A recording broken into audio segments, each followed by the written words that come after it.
Hello guys, konnichiwa, what's up sa ating lahat. Ako nga pala si Kel, nakatira sa Japan. Ngayong araw nga ay may pupuntahan kami ng tropa kong si Mac. Si Mac nga pala ay isa ring trainee dito sa Japan, kagaya ko. Siya lang naman ang tumatayong pangalawang leader ng Team Genki Society. At syempre, shoutout nga pala sa leader namin na si Mark Francis Tan. Wala ka na naman. Pero syempre, naiintindihan ka namin dahil malayo ako sa area namin. At ito na nga, malapit na tayo sa aming pupuntahan. Alam ko na pamilyar sa inyo ang lugar na ito. Meron din kasi nito sa Pilipinas. Pero nagsimula talaga ito dito sa Japan. At nandito na nga tayo sa Daiso. Ang Daiso ay isang sikat na 100 o Yakuen shop dito sa Japan.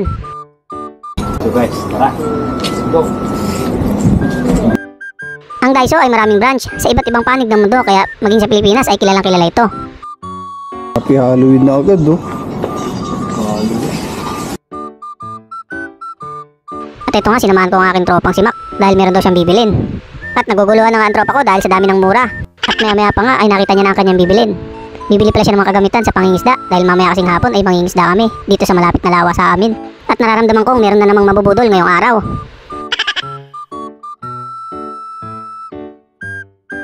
At ito nga, naglibot-libot na muna ako para tumingin. Napakadami talagang mura dito sa Daiso. Pero meron din naman mga lagpas sa 100 yen. Pero hindi naman lahat. Mas malamang pa rin talaga yung mga mura. Na 100 yen lang ang halaga. Ang 100 yen sa Pinas ay 38 to 39 pesos. Depende pa rin yun sa palitan. Kilalang kilala talaga ang Daiso dahil sa mura at kalidad na bilihin dito. Kaya naman mabubudol ka talaga, kabayan.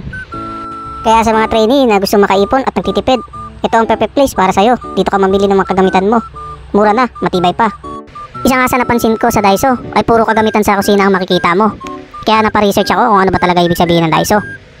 Ang Dai sa English ay big. At ang So sa English ay to create. Napaisip nga ako, parang wala namang connect kung bakit maraming kagamitan sa pangkusina dito sa Daiso. Tapos nakita ko, ang kitchen pala sa Nihongo ay Daidokoro. Kaya puro halos gamit pangkusina ang makikita mo sa Daiso. Pero hula ko lang yun.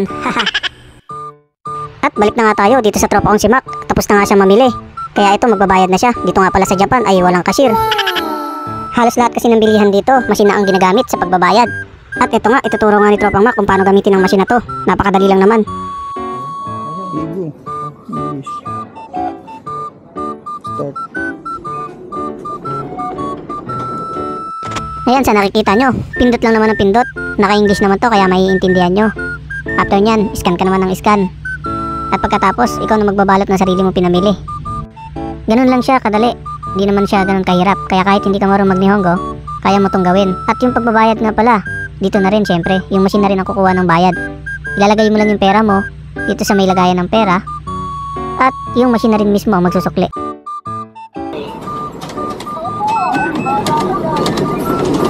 Please touch the pay button.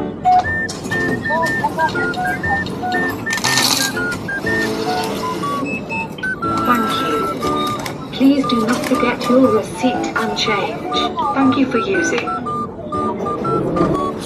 O diba, napakadali lang. Nag-English pa yung machine, kaya hindi ka naman mahihirapan. Kaya ano pa inaantay mo, kabayan? Tara na sa Japan!